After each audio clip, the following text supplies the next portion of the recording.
I drink. Don't act like you know me if you don't know my team. That's how it goes, man. Thinks, please don't mind me. It is as if my whole life I dream. Winning is all I do, I think. Magic tricks, man, I roll up my sleeves. What you talking about, sleep? I stay up and get things done. I be like, ready, get me some. You couldn't prevent me from taking the lead in this league. I got stripes and stripes, striking best not hide your eyes. I'll just a whole dynamite, let it ignite inside and still be able to remind them why. It's Spud Kingdom, Spud Kingdom, Spud Kingdom, Spud Kingdom, Spud Kingdom, Spud Kingdom, Spud. Any day, any night, on site, alright, let's go. Welcome, everybody, and thank you once again for tuning in to another edition of the Spud Kingdom podcast. I am your host, as always, Woody. And this week, we got the weekend recap, like always. We got a preview of what's to come this weekend. Speaking of which, we got Ogden coming to town. Got to prepare for that one. Then we'll get through all the usuals, the action, 3 stars of the week, stats, standings, trivia, and hockey rule of the week, all the good stuff. So, with that being said, let's get to the action. So, game 1 was Friday, January 31st, 2025. That's the MAC versus the Casper Warbirds. The Spud Kings came out swinging. Casper had 2 shots on goal, and Spud Kings had 8. The Spud Kings would get 2 goals in the period. First one at 5 minutes, 38 seconds by Andrew Schmidt. Continues to dominate, getting his 23rd of the year, and he was assisted by Easy Easton Edwards for his 25th, DJ the Beast McLeish for his 16th, and we would almost go about 7 more minutes without a score. But Easton Edwards would strike for his 17th goal of the year at the 12-minute, 35-second mark, and he was assisted on the play by Will Strickland for his 10th and Lucas Ronner for his 14th. This would be it for the action in the first. The period would end 2-0 Spud King. The second period would be all about Casper. At the start period anyway, and then it would be all about DJ McLeish to end the period. So Casper would get 14, his second on the year, which was technically a power play goal, but he didn't get credit for it. I don't know how this happened. I was looking at it, and technically we had somebody in the penalty box, so I'm not quite sure why he didn't get credit for it. But anyway, he got the goal. A little over a minute later, Gavin Black would follow him up with his 4th on the year. Nothing would happen for about 10 minutes, and DJ the Beast McLeish gets his 5th on the year and 69th total point as a Spud King, and is now the all-time leader in points in Spud King's history. This goal came at 15 minutes, 42 seconds, and he was assisted by Lucas Ronner for his 15th and Ryan Rothke for his 6th. This would end the action for the period, and the period would end 3-2 Spud King. Congrats to DJ McLeish. Man, that's pretty impressive. The previous holder for most points was Mateo Mitrovic, so DJ taking over is pretty good, and he's still got a few months, another couple months left in the season. He can add to it and continue to build that lead, and who knows, he might hold that record for a while. So the third period, Casper would outshoot the Spud Kings by only 1, though. Warbirds had 10 shots on goal, and Spud Kings had 9. The scoring started at 7 minutes, 26 seconds. Welcome to the team, Max Von Greengraff. His first on the year. Now, they tried to take this one away for high sticking, but if you look close, he actually didn't hit the puck until it was on its way back down, and his stick was below the net. So he got credit for the goal, his 6th on the year, and his first on the team. So he was assisted by DJ McLeish, his 17th, adding to that point, and Will Strickland, his 11th. Not much action until later in the period at 18 minutes, 16 seconds. Michael Hillock would get the empty netter for his 5th on the year, and he was assisted on the play by Lucas Carlson for his 10th and Bookie Warshaw for his 14th. So that would do it for the action on that. Uh, Casper would get one more gold, though. It was literally 1 second left on the clock. Cooper Owens would get his 3rd on the year, and the period and game would end 5-3 Spud King. Winner, winner, winner! Let's go! So Alex Sabev would get the W as he stopped 13 out of 16 shots for an 8-13 stay percentage. Ogden would also win that night 5-3 over Rock Springs, so no change in position. But looking good for us, win streak going. So game 2, following night, Saturday, February 1st, 2025 at the MAC, also against Casper. Spud Kings would come out hot and fast in this game. Casper has 6 shots on goal in the first period, and the Spud Kings had 13. It wouldn't take long for the Spud Kings to strike at 2 minutes, 19 seconds. Ronnie Wade would get his 6th on the year, and he was assisted on the play by Max Von Kleingrass. Welcome to the team once again, Max. His 10th assist on the year, and Lucas Ronner for his 16th. And then little over a minute later at 3 minutes, 37 seconds, Easy Easton Edwards would knock one in for his 18th of the year. And off a sweet pass, if I must say, from Andrew Schmidt, his 23rd. And Sammy Grimaldi hit 6th. The period would stall a little bit at the 18-minute and 10-second mark until the flying Finn, Jonathan Ratatat Ratikainen, would get his 8th goal on the year, and he was assisted by Easton Edwards for his 26th and DJ the Beast McLeish for his 18th. Sweet play. It was a short-handed goal, so it was even sweeter that way because they got it on a breakaway and had a couple sweet passes, and then the flying Finn go ahead and finish it off. So it was pretty sweet. The period would end 3-0 Spud Kings, and the second period would be eventful, just not in the scoring aspect. Casper had 9 shots on goal, and the Spud Kings had 6. The big event of the game, or of the period anyway, was the fight that came at 9 minutes, 52 seconds.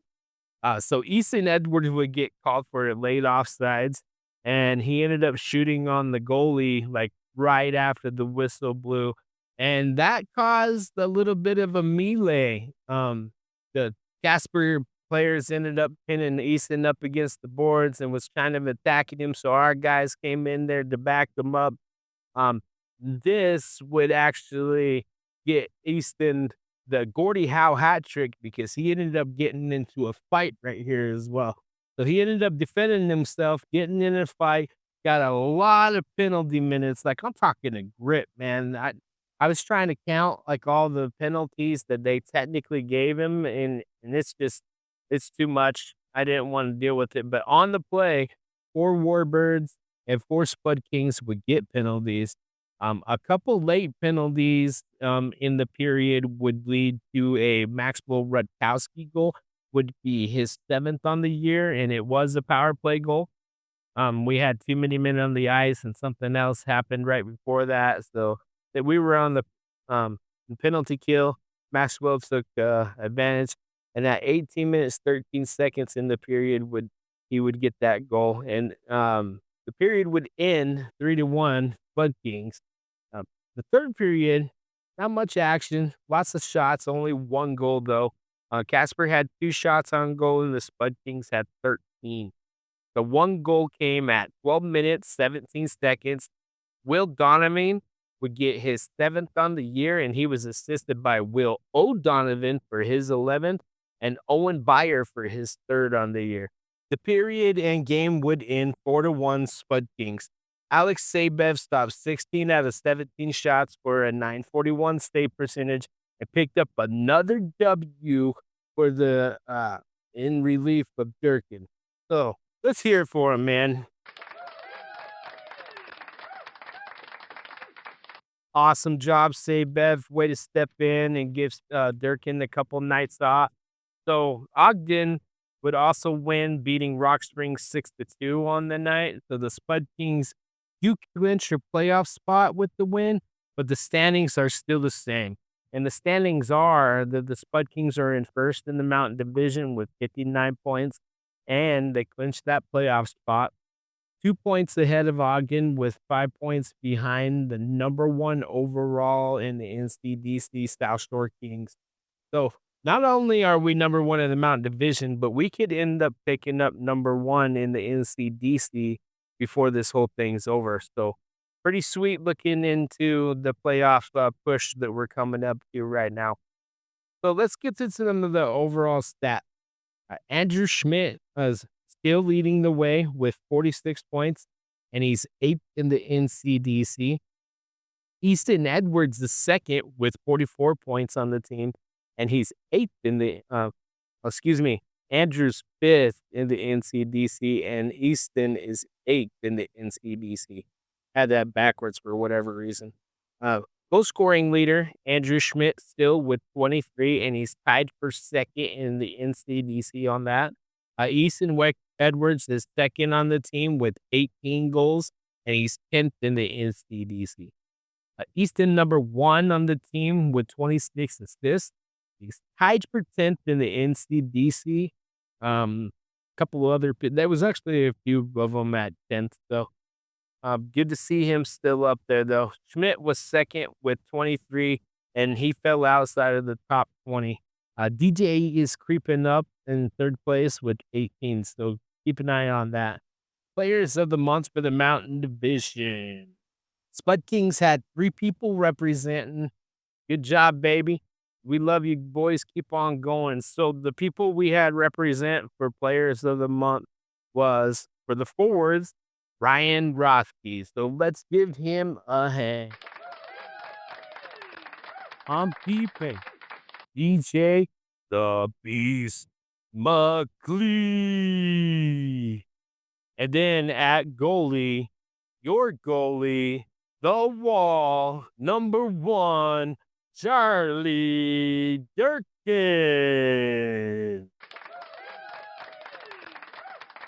So let's give it up for those 3 guys for taking over the players of the month. We had 3. Pueblo had 3. It was a lockout. Nobody else got anything. So, if you don't remember last week, the player of the week was not announced until after I posted the episode. So that player of the week was Charlie Durkin. So the wall getting him much of love last month. Got player of the week a couple times. Got player of the week last week and then player of the month. So congratulations, Charlie. Keep it up, my guy. You're the reason why we are where we are. You stopping everybody and then these boys continuing to score. I mean, we got some hot sticks out there right now. So keep pushing, boys. So my 3 stars of the week, my honorable mention was Lucas Ronner. He had 3 points this weekend, and all of them were assists. All of them were on the money. He did a really good job. Yeah, it was hard not to put him in my top 3, but my 3rd star I had to give to the man that gave the wall the weekend off, Alex Sabev. He got 2 big wins on the weekend, and he had an .879 save percentage for the weekend. My 2nd star was DJ the Beast McLeish. He had 4 points on the weekend, 1 goal, 3 assists, had a great weekend. He was out there and enforcing things like he always does out there on the ice. He did end up with some penalty minutes and stuff, but I think most of it, in my opinion, was all needed. I didn't see any stupid penalties really. Like he was out there sticking up for teammates and doing what he does, just being a overall good leader on the team. So DJ is my 2nd. 1st star, Easy Easton Edwards. What else can I say about this kid, man? He just keeps putting out work. He had 4 points also on the weekend, but with 2 goals, 2 assists, and he had a Gordie Howe hat trick. So I had no choice but to make Easton our 1st star of the week. So let's wrap that up real quick. So honorable mention, Lucas Ronner, 3 points, all assists. 3rd star, Alex Dabev, he had 2 wins on the weekend with the 879 save percentage. Second star, DJ the Beast McLeish, 4 points, 1 goal, 3 assists. My first star, easy Easton Edwards with 4 points, 2 goals, 2 assists, and the Gordie Howe hat trick. So congratulations, boys. My hockey rule of the week. I'm starting to run into where there's not as many penalties and stuff to talk about. So I'm starting to just find overall just random rules and stuff that you may or may not know in hockey. This week I decided to go what are illegal goal scoring scenarios. So first one, kicking the puck. An attacking player cannot kick the puck directly into the goal. Pretty self-explanatory. Now, I have seen, like, if somebody hits, like, a really hard shot and it bounces off the skate and goes into the goal, that does count. But if you literally see a player kick their leg out to redirect or to kick the puck directly into the net like a soccer ball, that is not allowed. Scenario 2 that I got written down here, throwing the puck. One cannot throw puck into goal. You cannot be Patrick Mahomes out there, sorry. Can't practice your pitching, wrong time of year. You have to hit it with the stick, no throwing. Um, Interference. An attacking player cannot be in the goal crease when the puck enters the net. So if one of the attacking players is trying to set like a goal screen so the goalie can't see well, but he happens to be in the crease, that can be considered interference and the goal does not count. Deflection, often official. Well, he shouldn't be there. What's he doing in front of the net anyway? The puck cannot deflect off an official and go into a goal. But still, why is he there? Illegal entry. A team cannot score if a player illegally enters the game. Pretty self-explanatory. I mean, it's basically offsides or too many men on the ice or something anyways. So, um, that would negate the goal. Illegal zone entry. The puck cannot enter attacking zone illegally. Some, not just like a player being offsides or icing or something like that, but like, let's say a puck gets chipped in the air and sometimes these players catch them and then they put it down and pass it with their stick. Well, what if they batted it with their hand and it went into the attacking zone? That's considered an illegal entry zone. Infraction. So a team cannot score if they committed an infraction before the goal. So if you literally commit like some type of penalty right before the goal goes in, the goal does not count, and it is taken away due to the penalty. So I believe that is all I had for hockey rules of the week. Hope you guys like that. That's a little bit different this week. Thought to give a little bit of insight of like people, when we're at the games and I'm with some of my friends that have not watched hockey as much, including myself, and I'm like, why are they taking the goal away? Now you guys have a little bit of an idea of why they might be taking that away. So let's get to the trivia. So trivia question last week was who holds the most Stanley Cups in NHL history? And the answer was the Montreal Canadiens. And the winner from last week, I only had a couple responses, so I only had 2 people on the wheel. It was a 50-50 chance, and the winner was Brian Colston. I got 2 free pizzas for you, my boy. Hit me up. I'll get them to you as soon as I can. Maybe next time you hit me up for a game, maybe I'll be able to go, and I'll bring them with me. So, congrats, Brian. Really appreciate it. Thanks for always answering and tuning in every week like you do. Chance, man, you were right there. There was only between you and Brian. You had a chance. I'm sorry, buddy. Maybe next time. So this week's question was, where is the Hockey Hall of Fame located? So like the NFL Hall of Fames in Canton, baseballs in Cooperstown. Where's the NHL Hall of Fame? Where's that located?